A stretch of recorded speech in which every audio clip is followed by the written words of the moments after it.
How's it going, guys? My name is Jake Hicks and thanks for joining me. Today we're going to be looking at a piece of software, and that is Set.a.Light 3D version 2 from Elixxier software. And those of you who've been following me for a while know that I've used the version 1 of this software for a couple of years now.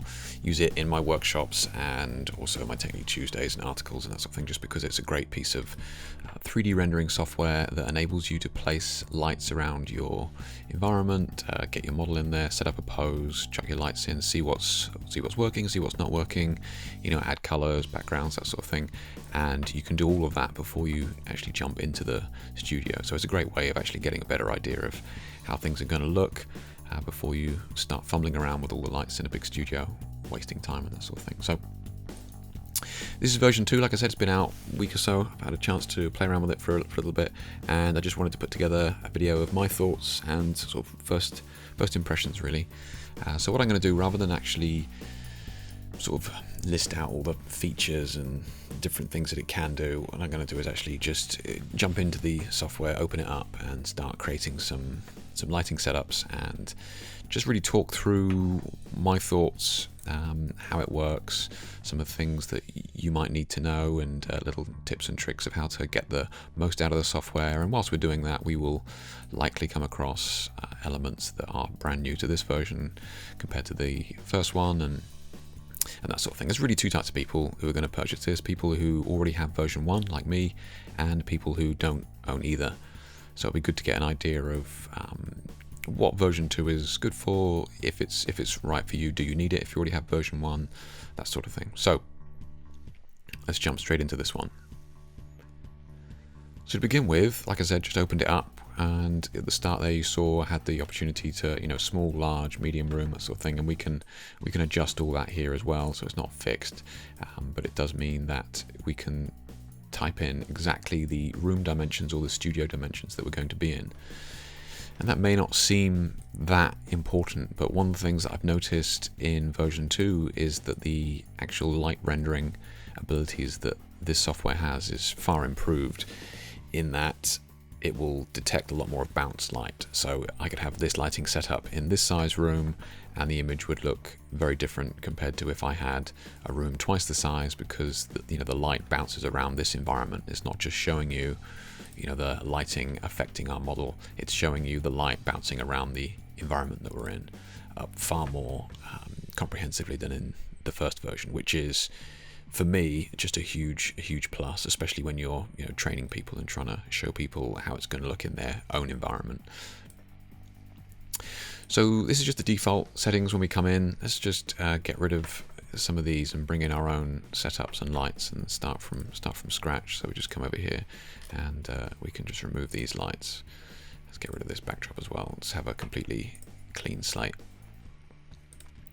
So to begin with, huge improvements in version 2 with the models. Obviously we got female models, we also got kids, we got older men and middle-aged men as well. So we got a huge variety, and then within those we have a huge amount of how should we say, options that we can choose from. Just far more, just so much more than we've had previously, which is great, because you can set up your shot with your styling in mind, and you have a really clear idea of how it's going to look, especially with the lighting that you're using. One of the other things as well is that we have this hardness setting on a lot of the clothes, and what that means is that the hardness is like the texture of the actual outfit. So for example, once we get some lights in there, we'll be able to see it, but this increases the shiny. So like you can have a really shiny leather jacket or a dull leather jacket, so you can really get into the minutiae of details. So coming back from that, along with the clothing, you can change all the color of that as well into whatever you want. We also have a little bit of different makeup and that sort of thing as well. So you can have just the natural, or you can go for a heavier sort of editorial style makeup as well. Beyond that, we have just an unbelievable amount of poses for us to put our subject into, which is I mean, we didn't really have anything before. It was more really of just playing a video and of a model moving and then stopping it where you wanted it. But here we have just a huge range to work with, which is great. Absolutely love it. You know, lying down, standing up, we've got men poses as well as female poses as well. So huge amount to work with. One other feature, and I mean, it's more than a feature really, but the ability to actually go in and just change everything, almost, you know, everything that we could possibly want to change in the left hand, the amount that it's crazy. So if you really wanted to get in and make it absolutely just perfect, then you certainly can do. One other feature as well is that we can change we can just click a button and it looks to wherever the camera is. So our model will always be looking at the camera, which is actually a really nice feature as well. Makes it a lot easier. Okay, and we can come in there, and so we can position her around. We can either do that from the plan view over here, or we can just move them around over here as well. Okay. Once you click on something, it usually brings up these options. So in here, we're going to do lots of things. So this one will either rotate eyes towards camera. This will rotate the face towards camera, or the head towards camera. So yeah, there's a lot of different options that we can do. Another thing is you can flip the pose as well, which is quite cool. But yeah, another thing which is incredible is this posing mode. So if you click onto this posing mode here, we can now select individual parts of our subject and move them around.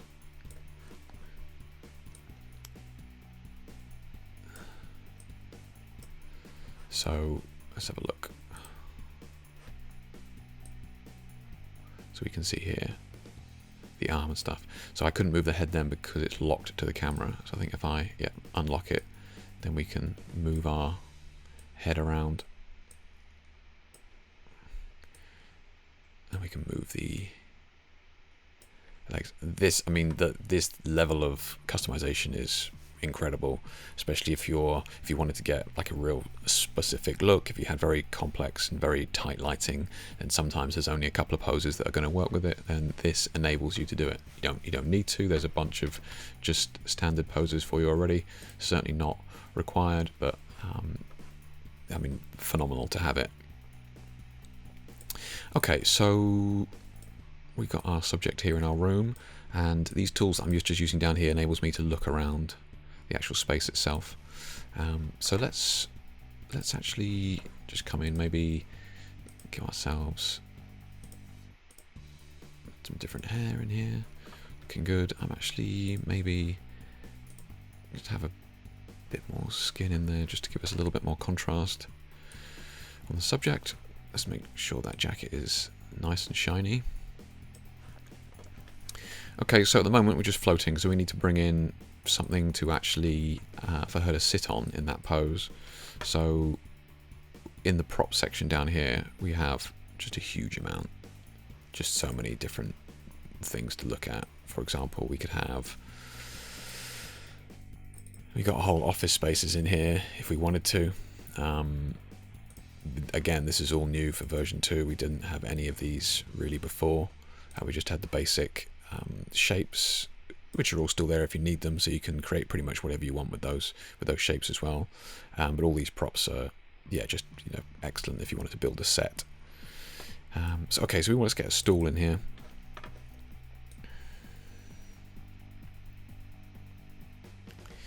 Let's position that just using the top-down view, just because it's certainly a little bit easier. So we have an issue here. Let's have a look. So it is sat on the floor. I can reduce the height of that stool, but it doesn't go quite low enough. So let's bring up our subject just a little bit.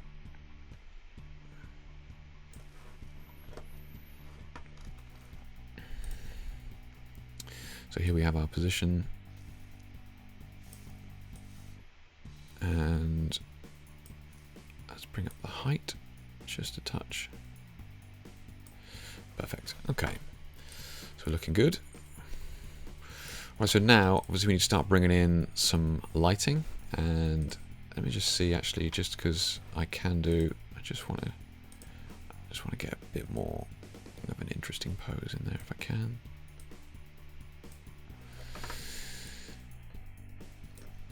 Okay. So let's have a look at the lighting now then, and let's come out of there. Let's have the light. So we've got the models. We already spoke about that. We've got our monolights. So in here, we've added a couple of different modifiers, which is quite nice in version 2. Okay, so we got a couple of extra softboxes and bits and pieces like that, but we also have parabolics. So if you wanted to have a play with how that's going to look, we can have a look at those, and a ring flash as well, which is really nice. I wanted a ring flash to be introduced, so it's great to see that's come in there as well. And they also have this incredibly hard light, which is like a projected light as well. So these two are excellent. But let's just start this off with just a regular beauty dish. Let's bring that in.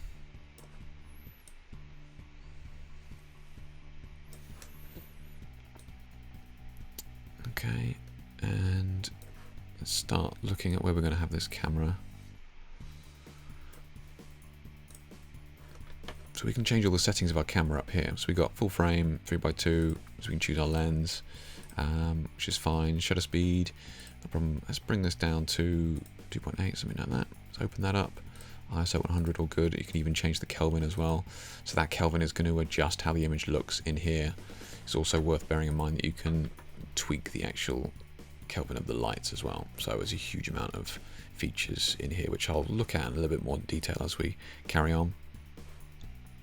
So let's bring this camera in.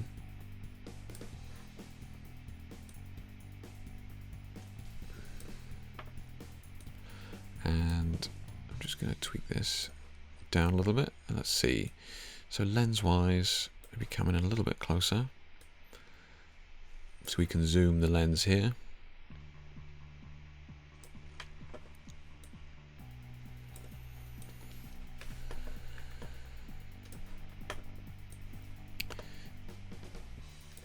Okay, now obviously looking a little bit hot on the face there, so we can just dial that down just a touch. Okay, and we can see over here how that's affecting it. Okay. So let's bring that chin down just a touch, because that is looking a little bit scary. There we go. Okay. That's good. Okay. Cool, that's better. Okay. So now in here we can decide to target, so lock onto them, or rotate the camera towards the model. So hide the tripod and that sort of thing. That can make things a little bit easier. And we can either shoot in portrait or landscape here as well. Okay, so we've got a single light in here, and we can see that it's rendered that perfectly well. There's just one light in there. One thing to note is that the studio light, we're shooting in flash, so it doesn't change this, but this is just the ambient light within the studio. Okay, so it just makes it easier to have this up quite bright so you can see what you're doing. Right, let's bring in some more lights here real quick. So let's add some depth to this. Let's bring in some strip boxes. Let's double click on that. Okay, and we can move that around. Now you can see at the moment that this strip box is actually locked onto our target, which is great. We can bring that off to the side. Just bring that down just a little bit. We can start to see the effect it's having in here. Let's crank that up just a touch. Let's get another one on the other side there.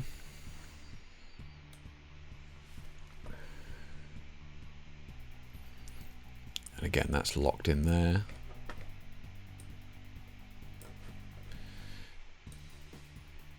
And just increase the power a little bit. Let's drop that down. Okay.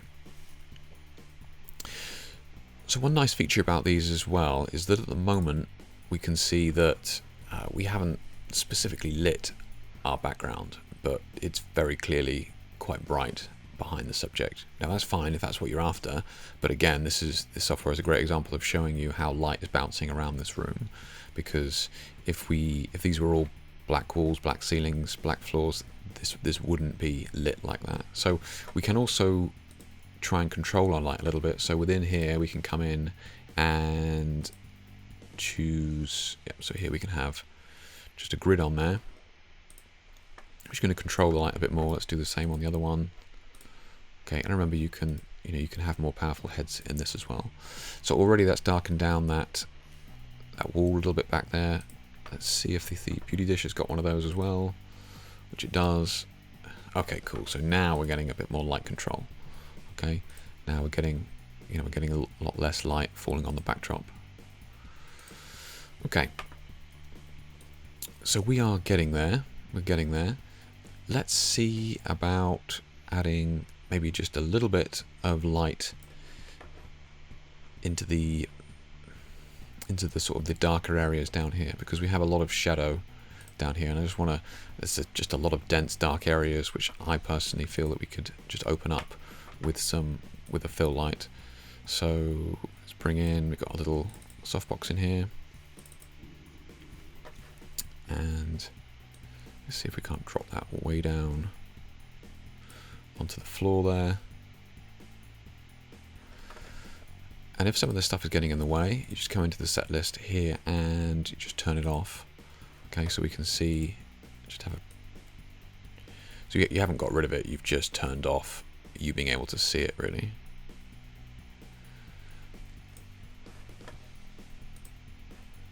And then maybe we can bring that in just a touch closer.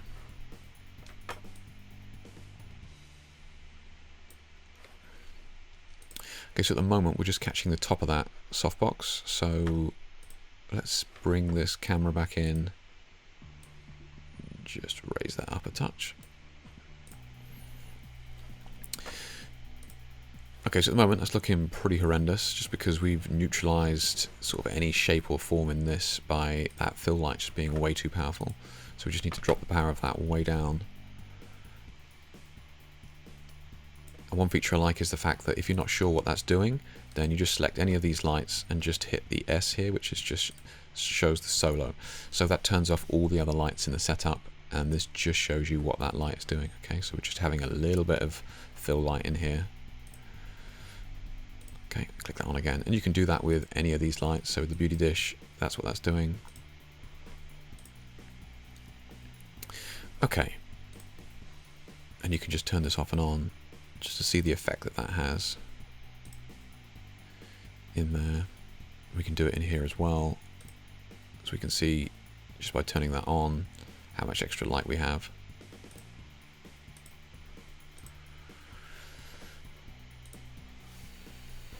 Okay, so I'm actually going to take that down even more. I still think that's a bit strong. Just take that down all the way. Again, okay, we got a cool shot. That's looking fine. It's just a blank wall, but maybe we want to bring in, a backdrop, something like that.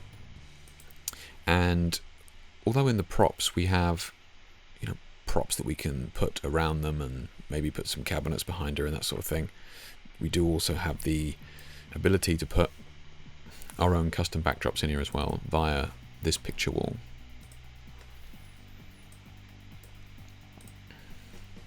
So we just need to grab that and place that behind our subject. Okay, so at the moment that's fine with the beach back there, but it's probably not very realistic. So let's see what options we've got in here. This has the ability for us to put in whatever we want, and stripes like this. And in fact, this sort of Venetian effect is not actually just a sheet; it is actually holes. So we could put that in front of a light to create that sort of Venetian blind look if we wanted to. So we've got all sorts. We got brick walls, bits and pieces like that, but we can also add our own backdrop as well.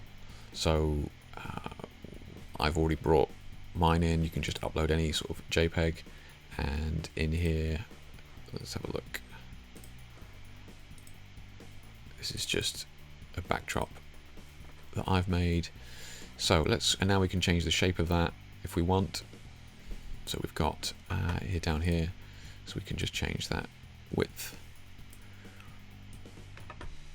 and just bring that down. We can just place any image we want back there. Okay, so we've got this, now we've got this sort of more mottled background back there, and again gives you a pretty good idea of exactly what's going on, how it's working, and that sort of thing. And now we can experiment with, okay, well, that's a bit dark back there. What happens now if I remove that grid and allow for a bit more light to spill back there? And that's just going to open that up, and it gives you a really clear idea of exactly how the setup's going to work. Okay. Now we can take this even further by adding some color, because why not? So let's put that grid back on. And so here we can just select any of these lights, and obviously we can change the Kelvin, etc. But we can also put any color we want on those lights. Okay, so just absolutely anything at all, which is really cool. What's even more impressive though is the fact that we have some Lee color gels in here. And when I opened this up, I was like, man, these colors look real familiar. And I actually messaged the devs and I was like, look, I'm looking at these colors in here. Have you taken the colors from my gel packs that I sell? And they were like, yeah, we bought all your gel packs and we've input all of the colors from your gel packs into this, which is incredible. So if you guys already own any of my gel packs and you want to do like the orange and blue edges, or all the pastels from my pastel packs, like they've all put them in here already, so it comes like this, which is awesome. I mean, it's incredible for me. It means that I can actually use the exact colors that I'm going to be using on a shoot. I can use them in this program. So cool. Let's pop that on there. We got some nice JKix orange over there. Let's do the same over here. Just come in with our Lee color gels and just pop that JKix orange on there, looking good. Okay, and JKix image would not be complete without some blue in there as well. So let's come in and just pop in some of that nice cool cyan there into some of the shadows. Looking good. Okay, so now I actually quite like that already, to be fair. I was going to tweak it, but it's looking pretty cool. We're getting good, strong separation all the way around here. Okay, looking nice. Strong colours. But again, this is great for experimenting. So you can have a look to see, well, what would it look like with just a kiss of orange back there, which is also quite nice. And do the same over here, a little bit less on the orange. And that's looking cool. Okay, so maybe what would it look like if we're playing with the blue?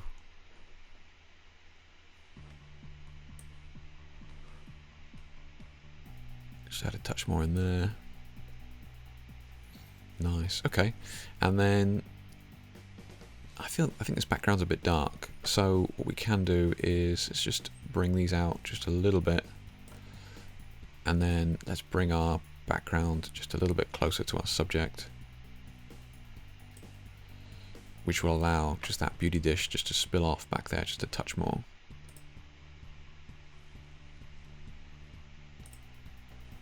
Cool. Okay, looking good. And I'm actually thinking I could get a little bit more definition if I was just to bring this beauty dish forward slightly. And again, this program enables you to fine-tune it like this, which is incredible, really is. And again, we can go, what would it look like without the grid? Actually, not too bad, quite like it. Yeah, we still have control of the shadows here because we brought that beauty dish in a little bit closer. Still got control, but this time we have just a bit more of that light spilling onto the backdrop. Okay, just to have a little bit more definition back there. And we can see how shiny that jacket is. If we just go back to it just one more time, just real quick, because I just noticed it in that previous shot. That jacket there, so the hardness, you can see, yeah, just to have it real shiny. And again, I think we can do it on the skin as well. Yeah, you can. So, you know, some of my shots have that sort of almost that chromed, shiny look, and that's because, you know, the models have either got oil on their skin on purpose, or they've got that dewy makeup. So you can get that sort of look in here again just by increasing the hardness of the skin there. Okay. So there you have it. It's just a quick example of a setup there, some of the things that you can do, some of the features. Obviously there is a huge amount more in there for you guys to play with, but I just wanted to show you some of the things that I've noticed already, some of the new features that I've noticed already, something for you to play with. And really, I haven't noticed anything that I can't do that I would do in an actual studio. Now normally I just take a screen grab of this, but if you want, you can sort of export this. Let's have a look. Changes like that. Do you want? Let's just abort that a second, and make sure we're happy with everything just before. Okay. So I think maybe it's asking me to take a picture first, which we can do. If we just come in here, we can just take a snapshot of this. So I don't normally do this because I just normally take a screen grab. I just wanted to show you the export options if you wanted to sort of save this setup, because what it enables you to do is it enables you to create a lighting diagram and export it just as a JPEG attached with all the details of the power of the lighting, the actual image itself, what it produces. So once you've done that, you can come into export. Here we go. Here we have our top-down view of the setup. And we can just move these around so everything's a bit clearer. Perfect. Okay, and then we can just tweak this in here as well, so we can see the whole setup in here.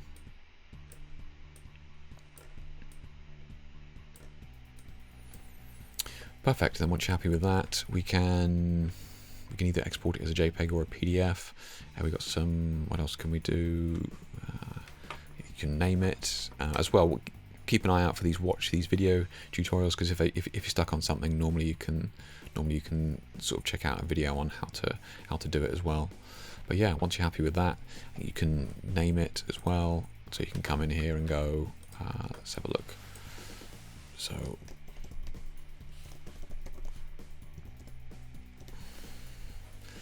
And then once you're ready with that, you just export it, and then you can save it as either a JPEG or you can change it up there as a PDF.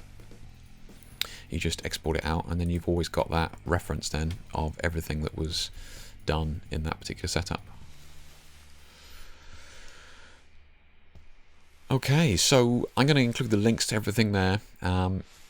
All the different bits and pieces that you need to actually check this out for yourself. Obviously you can try it out for free, and if you like it, I'm not sure actually what the restrictions are on the free one. I know in the version 1 it just only allowed you to apply a few lights, and that was it. You could still do everything else. So yeah, definitely check this out. There's certainly no harm in trying it. If you already own this, I would say that in my opinion this is definitely worth the upgrade, really, just because of the extra rendering quality that this has, as in the ability for this program to render light in a specific space. So if you put a black flag in there, it's going to give you a far more accurate representation of how the light's going to react. If the model has shiny skin, it's going to give you a better representation of how that's going to react. If you've got a grid on the beauty dish, again, it's going to give you a far more cleaner understanding of how light works. And especially if you want to type in your exact specifications of the studio that you're working in, I think that ability that this program has to render the lighting in that specific space with the specific wall colors that you're in is amazing. Yeah. Plus all the extra features that it's got, like new modifiers, including the ring flash and the spot attachment and those sorts of things. And of course, phenomenal selection of gels to play with in there as well, which was a nice touch. So yeah, I'm going to leave it there. Check it out, and thanks for tuning in. By all means, check out any of my other videos. But yeah, everything else on me can be found at jkicksphotography.com, and I shall see you in the next one.